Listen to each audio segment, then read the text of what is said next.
समस्त देवी देवताओं के चरणार बिंदों में नतमस्तक होते हुए यहाँ पे विराजित विद्युत वरिंद संगीताचार्य वरिंद, भक्तिमती मातृशक्ति माताएं बहनें, बाल गोपाल स्वरूप के बच्चे, बुजुर्ग जन भाई लोग, अतः बहुत दूर दूर से आए हुए हमारे यजमान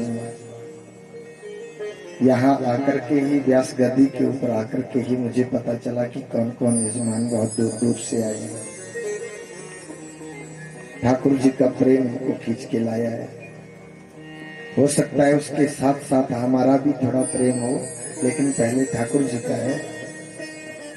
कथा तो ठाकुर जी की हो रही है, कथा हमारी नहीं हो रही है। हम कथा करने वाले कौन होते हैं और करवाने वाले भी कौन होते हैं, ये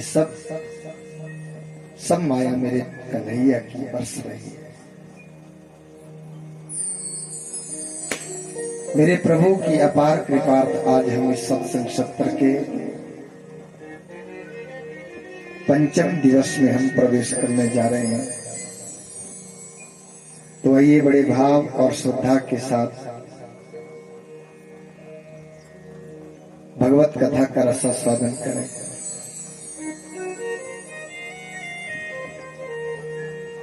मुझे प्रॉपर यहाँ के गांव का नाम पता नहीं था, तो मैंने माता जी मेरी तरफ देख रहे हैं कि हमें तो आप झूठ बोल के आए, इनको तो हम बोल के आए कि भाई महादेव के इधर है कथा।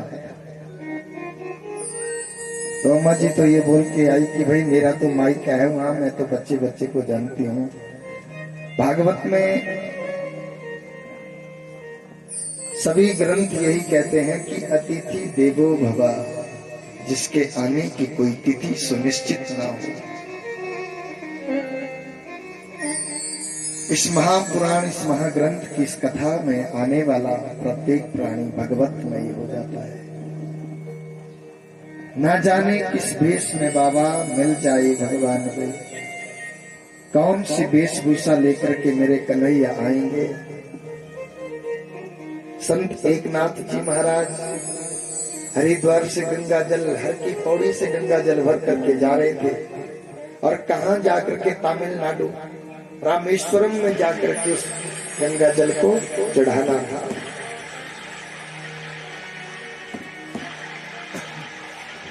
तो बिल्कुल भगवान जी के प्रांगण में पहुंचने ही वाले थे कि उतने में क्या हुआ, कन्हैया अपने भक्तों की बहुत परीक्षा लेते हैं। उतने में क्या हुआ, एक गधा उधर से आया बेचारा और रास्ते में, और वो बड़ा भारी थक हार करके हाँफ रहा था। बहुत धूप है, बहुत धूप पड़ी है। एक नाथ जी वहां से गुजर रहे थे, तो चलते चलते देखा, अरे इस गधे को क्या हो गया बेचारे। जब देखा किसको, तो ये तो प्यास से व्याकुल है, ये तो प्यास से बहुत व्याकुल है, और इसके मुख से झाग चल रहा है, ये प्यास से व्याकुल है। इधर उधर देखे, कहीं नजदीक कहीं कोई तालाब नदी कोई झरना नहीं दिखाई दिया। हाथ में लुटिया भर क्या ली हुई, गंगा जल ली हुई। एक लुटिया गंगा जल ली, ये तो ध्यान आया तो जल तो मेरे पास भी है, गंगा जल है, ये तो भगवान को चढ़ाने के लिए भैया इतने दूर से पैदल चल करके आया। अब तो पहुंच ही गया हूँ भगवान जी के दरबार में, और देखो दरवाजे के बाहर ही मुझे एक गधे को पिलाना, तो क्या करूं। मन में विचार आया कि भैया इसकी जान बहुत खतरे में है, और मुझे इस जल को पहले इसी को पिला देना चाहिए। उस जल को लिया, उस गंगा जल को लिया, उसके मुखमंडल को पकड़ा और गंगा जल को उसको पिला दिया। गधे से भगवान शंकर का प्राकट्य हुआ। कहां जा रहे थे, 12 ज्योतिर्लिंगों में से एक ज्योतिर्लिंग है रामेश्वरम। सेतु बंधे रामेश्वरम, और रामेश्वरम भगवान भोले बाबा उनके गधे से प्रकट हो गए, और वो कहने लगे, बोला बेटा मांग ले, क्या मांगना चाहता है। उसको कुछ समझ नहीं आए कि हम क्या मांगे। बोला भगवान, बोला हाँ तुम मांग लो, हमारी परीक्षा में तुम उत्तीर्ण हो गए, हमारी परीक्षा में तुम उत्तीर्ण हो गए। हम बाहर जाकर के चुगली लगाए, घर के पास से कोई आदमी गुजरी और वो बोले कि भैया हमें ठंडा सा पानी पिला दो, तो हम बोलेंगे नहीं है ही नहीं। तो उतने दूर जाकर के भगवान जी को जल चढ़ाने से कोई फायदा नहीं। जीव तो कोई भी क्यों ना हो, कुत्ते से, अरे कुत्ते आए ठाकुर जी को भोग लगाया, भोग लगाने जा रहे थे, तब तक कुत्ता आया, कुत्ता लेकर के उस चपाती को लेकर के चला गया, भाग भाग। संत जी उनके पीछे दौड़े, बोला अरे महाराज, अरे महाराज, अरे अरे ठाकुर जी रुक जाओ, अरे तो घी तो चुपड़ लेने दो, उसको घी तो लगाने दो। कर्माबाई धन्ना जाट भगवान जी को भोग लगाते, 7 दिनों में, 4 दिनों में भगवान जी को पा लिए, 7 दिनों में भगवान जी को प्राप्त करें। 7 दिनों का बासी भोजन भगवान पहले अपने भगत को खिला रहा है, फिर अपने आप भी खा रहा है। इतने करुणावान है हमारे भगवान। भगवान सुखदेव जी राजा परीक्षित को कहते हैं कि सुनो राजन, गंगा के तट के किनारे जो कथा सुनाई जा रही है भगवान सुखदेव जी के द्वारा, इस महापुराण में सत्यवादी राजा हरिश्चंद्र की कथा, कैसे जाकर के अपनी पत्नी सैव्या, पुत्र रोहितास के साथ जाकर के काशी में जाकर के बिक गए। शास्त्रों में वर्णन आता है, काश्याम वर्णयाम मुक्तिम, काशी में गए होंगे, गए हैं काशी में, बहुत अच्छी बात है। मेरे को ध्यान ही नहीं था, आज 5 दिन व्यतीत हो गए, लेकिन आज हम बोलेंगे क्योंकि हमारे सहयोगी, हमारे साथ चलने वाले कैप्टन साहब हमारे बीच में आए हैं ना, तो ये हमारे साथ चलते हैं, साथ ही जाते हैं। तो 3 धाम की यात्रा में जाते हैं हम भी, लेकिन हम 3 धाम की यात्रा एक बार में नहीं करवाते, हम सालाना यात्रा करवाते हैं। अब की बार जो यात्रा होगी भगवान जी की, जगन्नाथपुरी और रामेश्वरम की यात्रा है, 3 नवंबर में ये यात्रा जाएगी।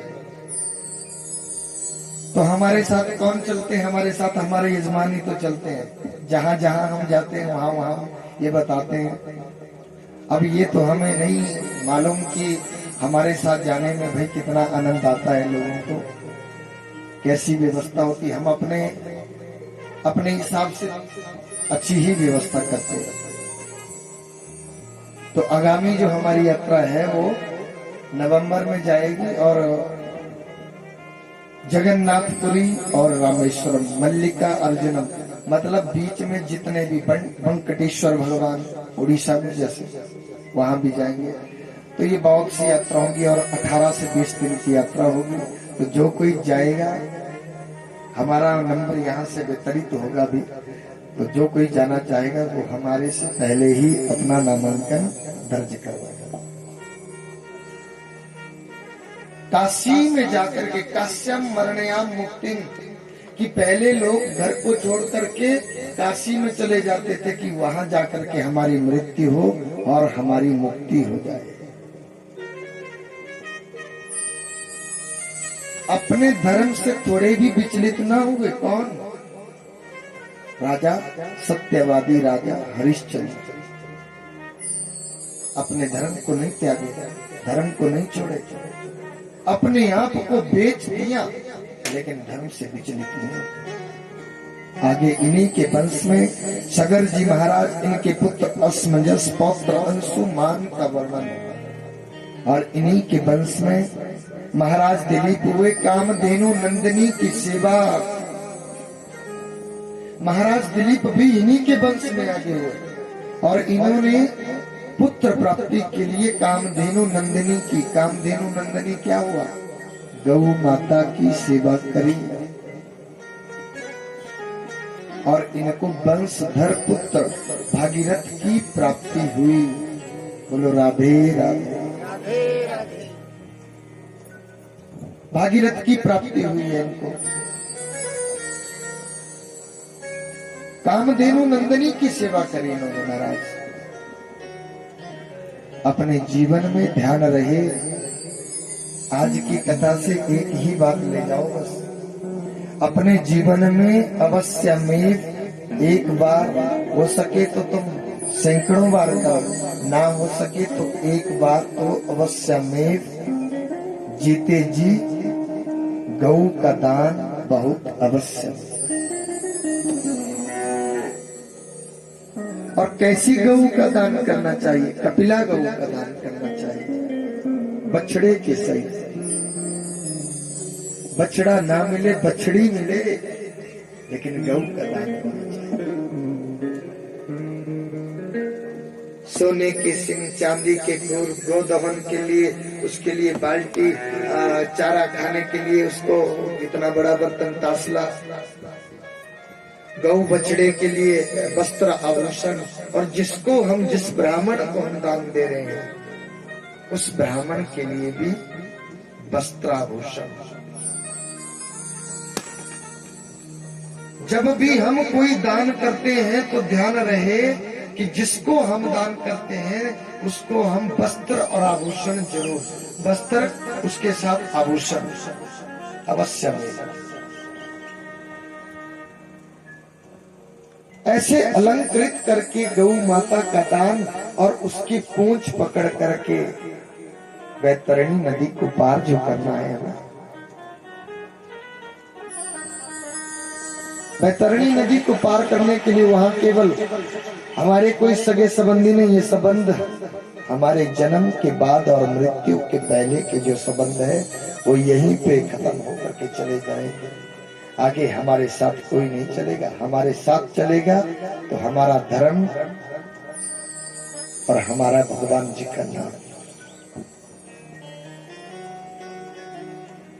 गऊ का दान, और ऐसी गऊ का दान न करें। कैसी गऊ का दान बताया गया? पहाड़ी गऊ का दान, देसी गऊ का दान। देसी गाय का पता कैसे लगाया जा सकता है कि देसी गाय क्या है? देसी गाय का पता कैसे? यहाँ भी है देसी गाय, मेरे को नहीं लग रहा कि कहीं होगी देसी गाय। देसी गऊ का पता कैसे लगाया जाता है कि वो देसी गऊ? सिंह तो मैसेज भी हूं,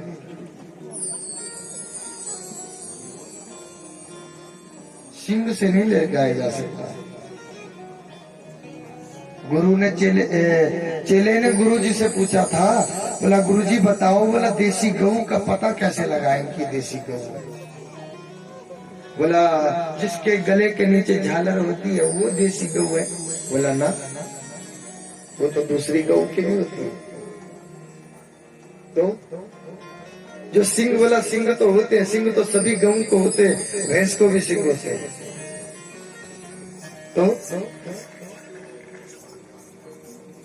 जो क्या बोलेगी स्पष्ट स्पष्ट आवाज में, अम्मा,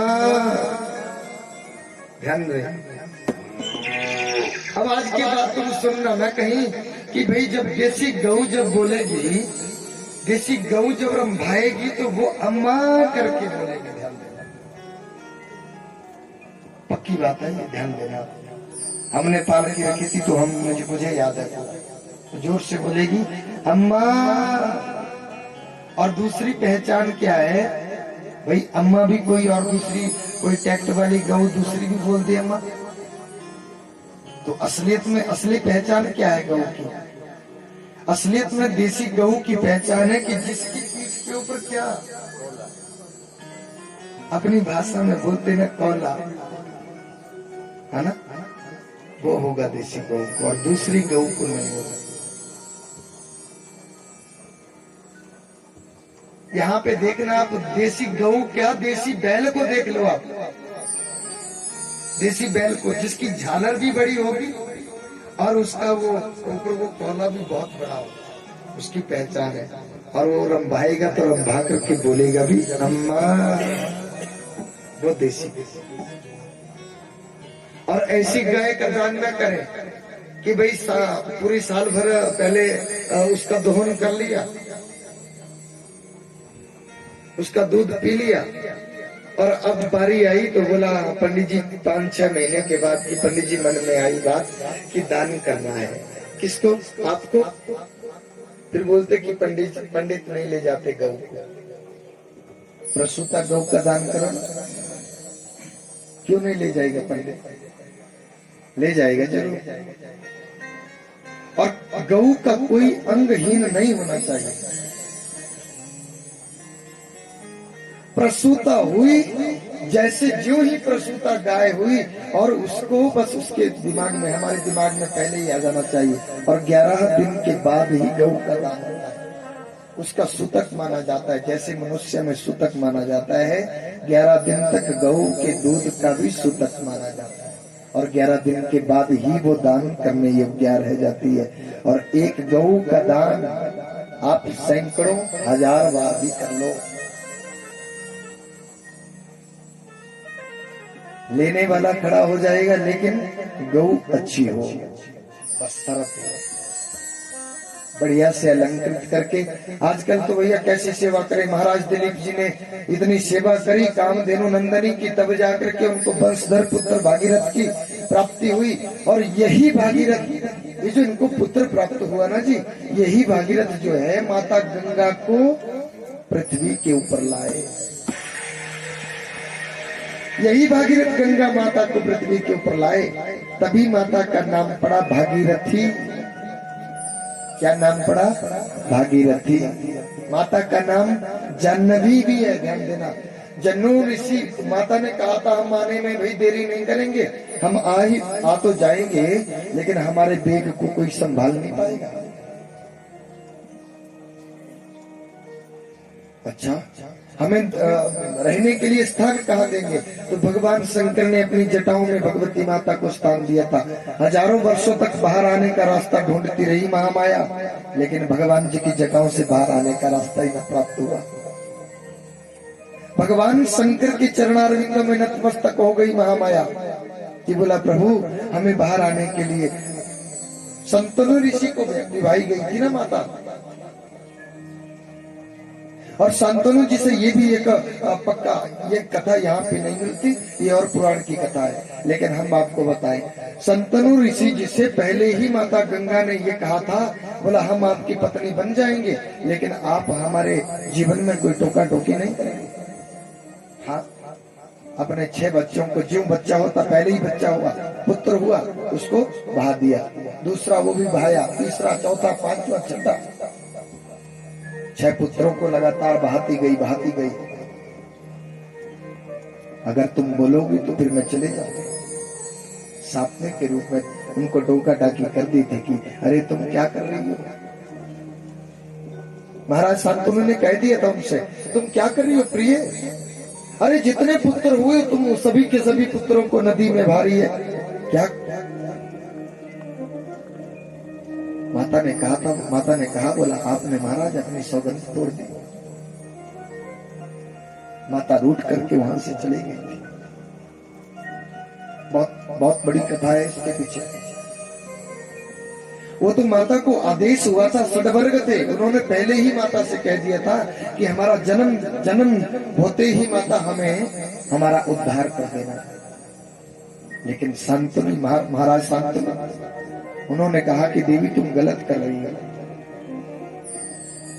आजकल लोग कैसे भगवती माता गौ की कैसे सेवा करते हैं ना। रोड पे आ चुकी है, बाजार में आ चुकी है गौ माता। आजकल देखो आप,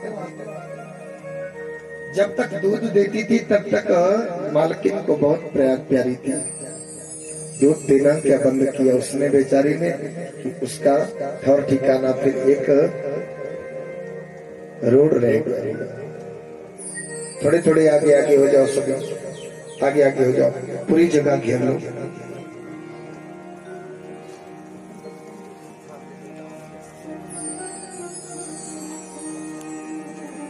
अपनी जगह पे हिल ही रही है, थोड़ा आगे हो जाओ। जितनी जगह है वो सारी घेर लो ताकि पीछे आने वालों को जगह रह जाए। और जंगल आते, और आजकल भी हम कैसे करते हैं महाराज, गऊ की सेवा कैसे करते हैं, पत्थरों से डंडे से। गऊ बेचारी बहुत परेशान है, अतिशय परेशान है गऊ, बहुत परेशान है। और गऊ के नाम से भगवान जी ने अपना नाम रखा है, सबका ध्यान इधर। गऊ के नाम से भगवान जी ने अपना नाम गोविंद रखा है। गौ मैंने गोपी, गौ मैंने इंद्री, गौ मैंने गोविंद। बहुत प्रेम करते हैं गौ माता से मेरे प्रभु। और आजकल हम कैसा प्रेम करते हैं गौ माता से। दान तो करेंगे लेकिन कैसा दान करेंगे। और जंगल पे रुड़ गया रे कृष्णा तेरिया गौआ, जंगल पे रुड़ गया रे कृष्णा तेरिया गौआ, तेरिया गौआ कृष्णा तेरिया गौआ, तेरिया गौआ कृष्णा तेरिया गौआ। रुड़ गया रे कृष्णा तेरिया गौआ, जंगल पे रुड़ गया रे कृष्णा तेरिया गौआ।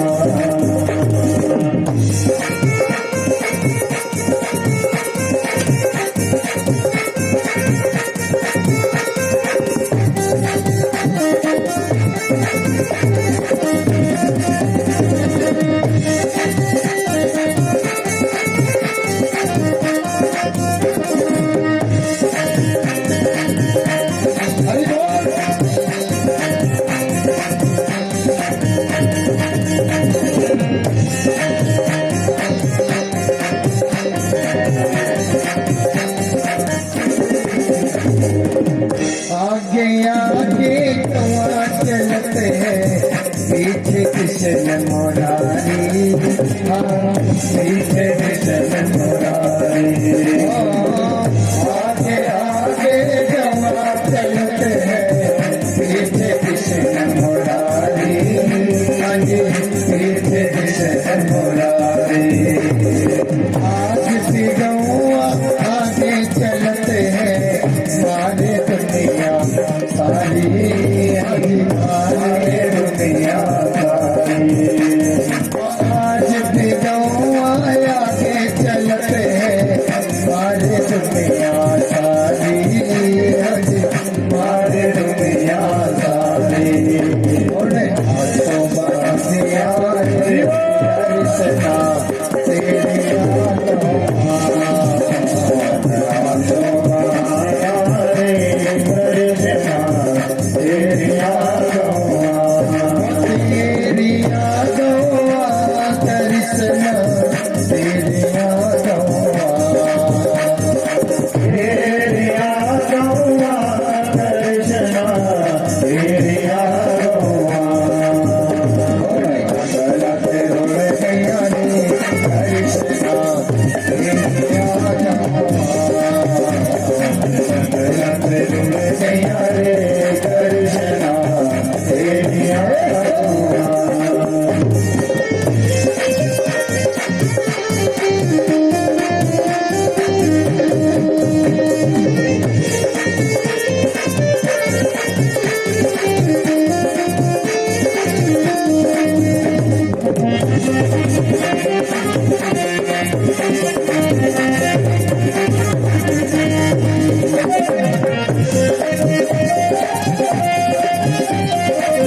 बोली द्वारिकाधीश भगवान की जय, गोविंद भगवान की जय हो। गौओं की बहुत दुर्दशा है, गौ की सेवा गोविंद की सेवा मानी गई है। गऊ के बिना हमारी गति नहीं है। गऊ का मूत्र, गऊ का गोबर, जब भी हमारे घर में कोई शुभ कार्य होता है उसका लेपन किया जाता है। सभी 33 कोटि देवी देवता गऊ के शरीर में आकर के दड़ गए महाराज, अपनी अपनी जगह जमा ली। लक्ष्मी सरस्वती माता पीछे रह गई, गोबर और गोमूत्र में समाई। तभी तो हम क्या करते हैं, तभी तो हम गौ के गोबर और मूत्र से छिड़काव और लेपन करते हैं। भाव से बोलो जय श्री कृष्णा, बोली दुआ। तभी होता है महाराज। भगवान सुखदेव जी राजा परीक्षित को कथा सुनाते कहते हैं कि सुनो राजन, हम तुम्हें भगवान श्री राम जी की कथा सुनाए। पहले मर्यादित होना पड़ा, कृष्ण कथा ऐसे समझ में नहीं है, ये बहुत चली है। कृष्ण कथा ऐसे समझ में नहीं, पहले मर्यादावान बनो, तभी तो पहले क्यों लिखी गई भागवत में राम कथा, इसीलिए लिखी गई। पहले मर्यादित बनो महाराज, तब जाकर के। कई लोग कहते हैं ना कि भाई कृष्ण ने तो रास रचाया, कृष्ण ने तो गोपियां नचाई है। उन मूर्खों को पता क्या है कि रास होता क्या है, गोपी क्या है। ये वेदों की ऋचा है, ये कोई हम और आपके जैसे इंसान नहीं है, ये देवी देवता लोग हैं, वेदों की ऋचाएं। और भगवान जी की प्रेमी है, बहुत प्रेमी है। जितना प्रेम गोपियां भगवान जी को देती हैं, उतना प्रेम कौन दे पाएगा भगवान।